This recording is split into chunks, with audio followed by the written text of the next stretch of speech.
Bonjour, vous êtes avec Pardieu pour l'Expert Game Award. Aujourd'hui, nous allons parler de Brick et Mortar, un jeu de Nicolas J. McCollum qui est édité chez Octograph Games, qui est uniquement en VO pour l'instant, qui est un Kickstarter et qui va nous permettre de, comme son nom l'indique, de construire des bâtiments, des magasins en dur, en pierre, par opposition au e-commerce, où on va ainsi faire du marché. En fait, on va vraiment jouer globalement à la marchande. On va acheter des biens, on va en revendre d'autres pour essayer d'avoir le maximum d'argent qui nous permettra de faire des points de victoire. Alors, tout petit plateau, l'avantage c'est que le jeu se place sur des petites tables parce qu'on va avoir un plateau personnel, un plateau général qui globalement aurait même pu être enlevé si vous n'avez vraiment pas beaucoup de place pour ne garder que quelques informations dessus. Parce qu'en fait, on va vraiment avoir du stockage ici, on va avoir les différentes phases, la fin du jeu quand ce sera arrivé au mois d'octobre, ici c'est une mise en place pour 3 joueurs, et l'ordre du tour et le coût d'achat des points de victoire en argent. Donc globalement, tout ici est assez simple et pourrait être en dehors du jeu, mais on a un plateau, on va l'utiliser. On a un plateau personnel où on a un premier bâtiment, un premier magasin au départ. Ces magasins ici, ils ont des étagères. Sur ces étagères, on va mettre au départ le maximum que peut contenir le magasin de ce type de ressources. Ici, ce sont des vêtements et le maximum, c'est 4. C'est pas 4 par étagère, c'est 4 pour l'ensemble de la colonne, pour le magasin. Les magasins, ils ont des pouvoirs associés à des phases du jeu. Donc, on va voir un petit peu comment ça se passe. Et on pourra mettre jusqu'à 4 magasins en jeu. Donc, ils vont avoir des capacités et des types de produits différents. Il y a 5 types de produits de la nourriture à l'art qui ont un coût d'achat et de vente qui augmente évidemment selon le type de qualité de produit. Et au début du jeu, on a 4 magasins que l'on pourra placer qui sont dans notre main. Ça va être un jeu d'enchères fermé pour la majeure partie du temps, parce qu'on va dire bah tiens, moi je veux bien acheter ça à tel prix et moi à tel autre, et donc on va pouvoir ainsi avoir le meilleur prix pour le vendeur qui va gagner. Donc des phases très simples qui sont ici. On va jouer jusqu'à ce que soit on ait fait assez de tours pour arriver au mois d'octobre, donc chaque tour est un mois, chaque manche est un mois, ou alors qu'un des joueurs ait atteint l'objectif de 45 points de victoire, sachant qu'on commence avec 10 points de victoire au début du jeu. Si quelqu'un, au bout d'un mois, on est arrivé là-bas ou a atteint les 45 points de victoire, on termine la manche et c'est terminé, la partie est finie. C'est assez simple à ce niveau-là. Alors, les différentes phases. On va commencer par une phase de construction. Dans la première manche, il n'y a pas de phase de construction parce que vous avez déjà une construction. Sinon, dans les manches suivantes, vous allez soit construire une des boutiques qui est dans votre main ou alors une des boutiques ouvertes à tous les joueurs. La différence, c'est que si vous prenez un des magasins de votre main, vous allez en payer le prix. Le prix est indiqué chaque fois en haut à gauche, donc on a toujours le prix ici à payer et vous allez le poser simplement chez vous. Point. Si par contre vous voulez acheter un des magasins disponibles dans la rivière ici, eh bien vous allez annoncer tiens, moi je veux acheter ce magasin ici qui distribue des pommes, eh bien je mise donc 8 pour l'acheter. Si les autres joueurs mettent plus que vous, on va continuer à un niveau d'enchère, donc 9, 10, 11, 12. Celui qui le prend, ben, le prendra et le construira. Et il aura déjà fini sa phase de construction avant même que ce soit son tour, parce qu'il a construit pendant le tour de quelqu'un d'autre, vu qu'on ne construira qu'une seule fois par manche. Et donc si vous ne l'emportez pas, eh bien vous allez pouvoir, on va remettre une nouvelle carte, on voit déjà la prochaine qui sera disponible, et alors on va pouvoir remiser sur une autre carte, ou alors jouer une carte de sa main.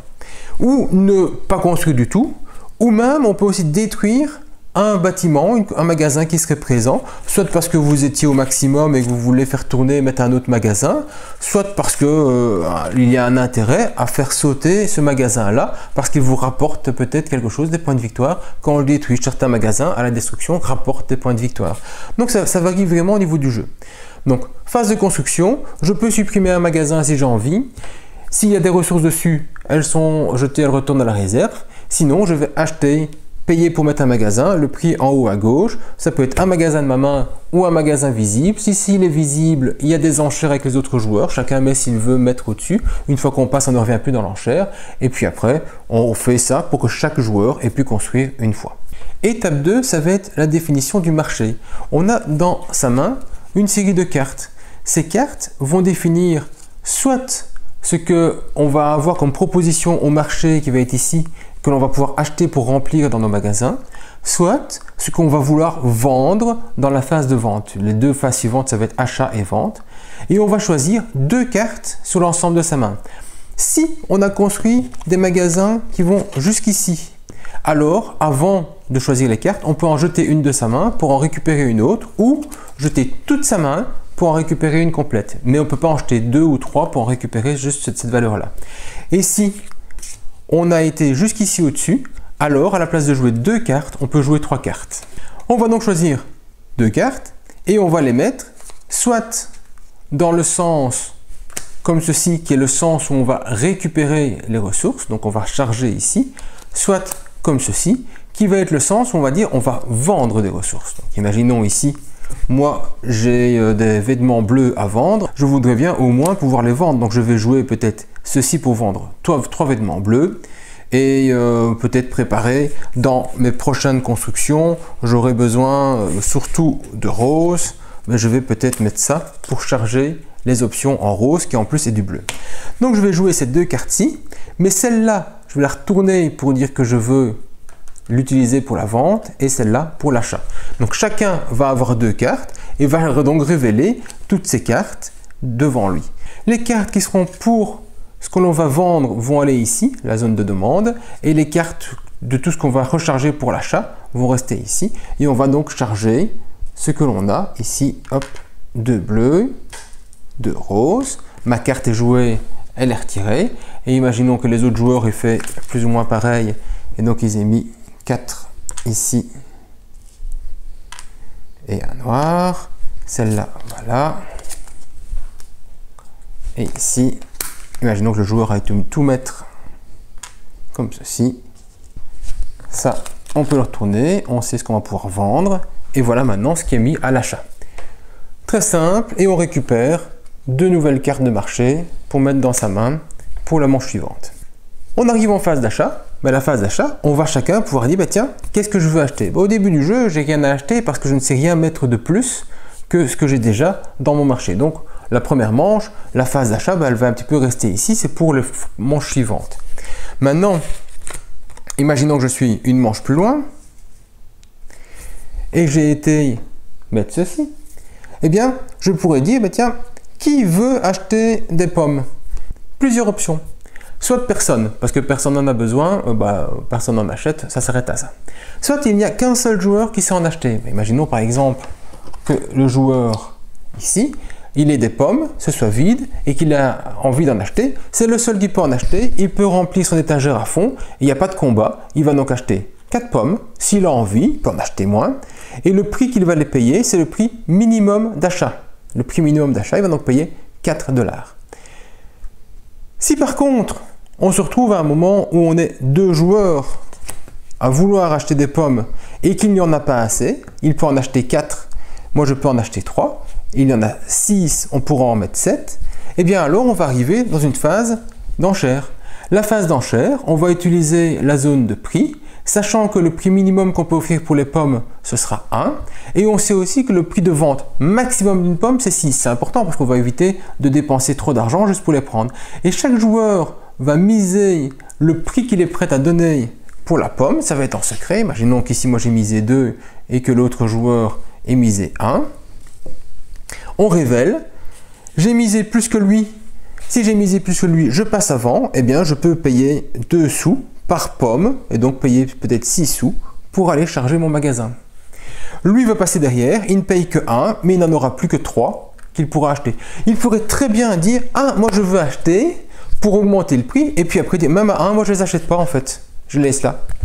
On n'est pas obligé de payer absolument si on a fait une mise, même pas une fois.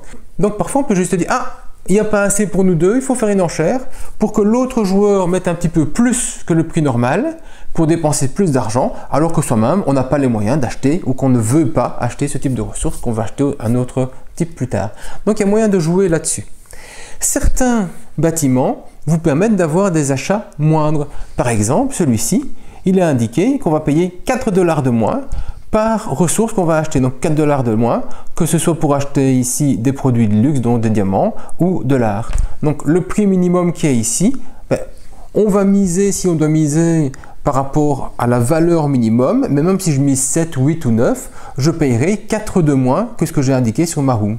Idem pour ici. Donc il y a des bâtiments qui vont réduire votre coût d'achat ou qui vont avoir des actions avant ou après une action spécifique. Quand c'est avant, vous avez une petite icône ici qui est à gauche pour montrer que c'est avant. Donc ici par exemple, avant de faire l'action, il y a ceci qui se passe. Comme ici, il y avait avant de faire l'action de marché, s'il n'y avait pas de pommes dans le marché, je gagnais 3 points de victoire. Avant d'acheter ce qui est disponible, on va pouvoir remettre 3 pommes dans n'importe quel de mes magasins, donc par exemple celui-ci, et rajouter 3 pommes au magasin de nourriture. Donc, certaines cartes vont avoir des actions au niveau du jeu à certains moments différents selon chaque phase. Mais globalement, on va être ici en phase d'achat. Pour charger, un maximum, on met dans l'étagère du haut. Si on est plusieurs à vouloir acheter le même produit et qu'il n'y a pas assez pour chacun, eh bien alors il y a une enchère. Celui qui a le plus passe en premier. En cas d'égalité, c'est le dernier joueur qui passe avant le premier joueur. Une fois que tout ce qui est achat a été fait, on va passer dans la partie vente. Et là-bas, ça va être le même principe. On va pouvoir vendre, mais si je suis le seul à vendre des vêtements, je peux mettre tous mes vêtements. À quel prix? Au prix maximum, bien sûr, 8 $. Et donc, je vais toucher 3 fois 8 $. Si je suis le seul à vendre mes pommes, je vendrai mes pommes. Mais si on est deux à vouloir vendre des pommes, donc je reprends mon exemple de tout à l'heure où j'ai quelqu'un qui a acheté 3 pommes ici. Et donc ici, il n'y a que 2 pommes qu'on demande, mais il y en a 6 qu'on pourrait vendre. Donc, on ne peut pas être assuré d'aller vendre quelque chose. On va donc chacun devoir miser. Mais tiens, je suis prêt à vendre mes pommes à 3 et j'en vends 2. Ici, je vais indiquer la valeur de vente et le nombre vendu. Et par exemple, ici, je suis prêt à en vendre à, je suis jaune, à 2 et je n'en vends que 1. Et donc, qu'est-ce qui se passe? Chacun a misé. C'est celui qui propose de le vendre le plus bas qui va passer en premier. Donc ici, c'est lui. Il va en prendre une et il va la vendre à 2. Donc, une seule pomme va être vendue à 2. Moi, j'ai dit que je le vendais à 3, mais il n'y a plus qu'un seul emplacement. Donc, j'en vends une à 3. Mais j'ai dit que j'avais vendu 2 pommes. La deuxième pomme, même si je ne sais plus la mettre, elle est perdue parce qu'elle est partie dans l'enchère. Donc, c'est intéressant de dire que je vais vendre plus haut et on verra bien ce qui reste. Sauf que si vous vendez plus haut et que vous mettez tout, que vous passez dernier, en fait, vous allez tout vendre à 0 parce que vous allez tout perdre au niveau de vos ressources. Une fois que la vente est terminée, même s'il y a des cases qui sont encore vides ici, hop, tout ça, ça repart ici et ça, c'est retiré. Contrairement à la zone d'achat, ce qui n'a pas été acheté pour être mis dans les magasins va rester ici d'une manche à l'autre. On passe alors à l'inventaire. L'inventaire, simplement, on va voir ce que l'on a comme produit et s'ils sont déjà présents, ils vont descendre d'une étagère. S'ils descendent encore d'une étagère, eh bien, ce qui se passera, c'est qu'ils seront perdus et donc ils sont jetés. Voilà pour la phase d'inventaire. Alors, une chose logiquement que l'on fait souvent à la phase d'inventaire, mais qu'on devrait faire plus tôt, c'est retirer la plus ancienne construction possible et en remettre une nouvelle. Logiquement, ça se fait à la fin de la phase de construction, mais si vous l'avez oublié, il n'est pas trop tard de le faire aussi à l'inventaire. C'est deux choses qu'on oublie rapidement et à l'inventaire, c'est plus logique et c'est plus habituel de le faire à ce niveau-là, mais logiquement, à la fin de la phase de construction, on va retirer la plus ancienne et on va en mettre une nouvelle de visible. Voilà pour l'inventaire. Donc, on descend simplement, c'est bien à ce niveau-là d'une étagère. N'oubliez pas que le nombre indiqué ici, c'est le nombre total qu'on peut avoir et pas le nombre par étagère. Utilities, on va payer pour les constructions existantes, c'est-à-dire qu'au niveau de chaque bâtiment, il y a une valeur avec un petit éclair. L'éclair, c'est maintenant. Et donc, on va payer cette valeur-ci. Ici, 3 plus 2, plus l'emplacement où on est, 1 et 2. Là-bas, ce serait 3. Donc ici, je vais payer 2 plus 3 plus 1. Donc, je vais payer 8 $ à ce moment-ci. À un moment du jeu, si jamais je ne sais pas payer, je n'ai pas assez de finances, je peux prendre des dettes. Vous avez ici des dettes qui vont me permettre d'avoir 6 $ par exemple, mais ce sera moins 3 points de victoire à la fin du jeu. Donc, ce n'est pas nécessairement le meilleur choix, mais c'est une possibilité. De toute façon, vous êtes obligé d'aller payer l'entretien de vos bâtiments. Donc, si vous n'êtes pas bien prévu, pas bien vendu comme vous le vouliez à cause des autres joueurs, eh bien, il faudra aller prendre des dettes pour contrebalancer ceci. On en arrive enfin à la phase d'investissement. Et l'investissement, c'est simplement dépenser de l'argent pour avoir des points de victoire. On peut le faire dans l'autre sens. On peut vendre des points de victoire pour avoir 3 $. Mais à nouveau, on va essayer d'éviter. Parfois, on n'a pas le choix. Et donc on va simplement ici transformer son argent en points de victoire. C'est comme ça qu'on va avancer le plus vite. Et ensuite on va recommencer une nouvelle phase de construction et tout ce qui va avec. Donc systématiquement on va faire ça. On va avancer le mois bien sûr et on va recommencer à faire des achats-ventes. En fait, on va jouer toujours à la marchande avec notre marché, acquérir, revendre à plus cher et essayer de prendre des choses que les autres n'ont pas ou en tout cas n'ont pas la possibilité de mettre en grande quantité. Mais s'il y a 2 cubes mauves et que le monsieur en face n'en a que 1 au niveau du stock, ben moi j'en ai un aussi. Ben si j'en mets un troisième, mon petit 2 pourrait être facilement rentré. Par contre, ça coûtera minimum 10 $ pour en mettre. Donc on va vraiment choisir. Alors ce qui est très intéressant, c'est que les bâtiments ont des pouvoirs différents. Certains ont comme intérêt, par exemple, de laisser pourrir ce qui est ici, que ça tombe en bas, et quand ça tombe en bas, ça fait des points de victoire. D'autres, comme ici, ont intérêt à ce que la nourriture soit toujours vidée pour systématiquement ainsi pouvoir toucher 3 points de victoire. 3 points de victoire en une fois, c'est 15 $. Donc ce n'est pas rien au niveau du jeu, et on va essayer d'avoir un maximum de bonus de points de victoire. Ce qui est peut-être plus triste au niveau du jeu, c'est que certains bâtiments n'ont pas de pouvoir. Ici, il n'y a rien. Ici, je vais payer 4 en moins au niveau de l'achat, la phase camion, hein, donc systématiquement ici supply qui se trouve là. Je vais ici avoir un bonus si je vends plus que 2 nourritures lors du tour avec cette carte-ci. Donc à partir de la 3e, je peux laisser tomber l'argent que je gagnerai pour à la place faire des points de victoire. Très intéressant pour vendre à 1, ainsi de certains de contrer les ventes des autres joueurs et vendre un maximum. Voilà, certains ont des gros pouvoirs pour le même prix ou plus ou moins le même prix d'achat. À la fin du jeu, on marquera des points de victoire avec les bâtiments. Et ce qui est indiqué ici en bas à gauche. Moins ils ont un pouvoir utile, souvent plus ils ont de points de victoire. Donc on peut parfois changer des bâtiments en cours de jeu pour remplacer vite fait un bâtiment avec un grand pouvoir dans la dernière manche, mais pour mettre un bâtiment avec des points de victoire plus intéressants. Par exemple, ce bâtiment de base fait que la vente des vêtements ici se fait à -2 par rapport au prix que j'ai annoncé. Donc je ne vendrai pas grand chose d'intéressant ici par rapport à mon achat, mais déjà maximum j'achète à 2 et maximum je vends à 8, donc à 6 réels, je fais un bonus de 4 sur mes ventes. Il y a des trucs qui font beaucoup plus de marge, si vous arrivez à acheter de l'art et le vendre au prix plein, donc on peut faire du 15 à chaque vente, ce qui fait qu'on va potentiellement aller plus vite. Par contre, il faut avoir des moments où on sait vendre son art, c'est beaucoup moins facile que vendre de la nourriture. Vous avez d'ailleurs ici une petite carte qui vous explique la distribution des cartes et ce que l'on peut trouver au niveau du jeu. On retrouve les prix minimum et on retrouve les valeurs d'achat des points tels que remis ici. C'est pour ça que je disais qu'on peut se passer globalement tout ceci parce que toutes les informations sont présentes sur les cartes ou sur le plateau, ou en tout cas c'est très simple. Et voilà, donc le jeu n'est vraiment pas compliqué.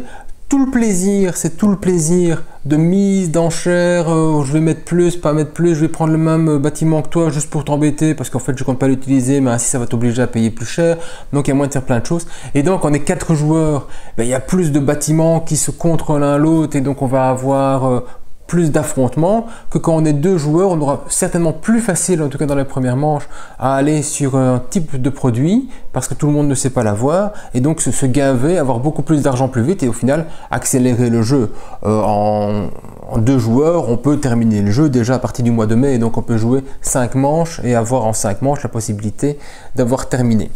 Fin de partie, donc quand quelqu'un est arrivé à 45 ou qu'on a terminé le 10e mois, comme je le disais, on gagnera les points de victoire qui restent au niveau de tout ce qui se trouve en bas dans nos constructions. Si jamais on n'a pas construit, on fait des points de victoire négatifs. Si on a des dettes, on a des points de victoire négatifs. Et voilà, le jeu n'est pas plus compliqué que ça. C'est un vrai jeu d'opposition. Tout le reste, ce sont les joueurs qui font les interactions. Si vous avez apprécié les vidéos, n'hésitez pas à mettre un petit pouce bleu, abonnez-vous. Pour le reste, c'est à vous de jouer. Bon jeu!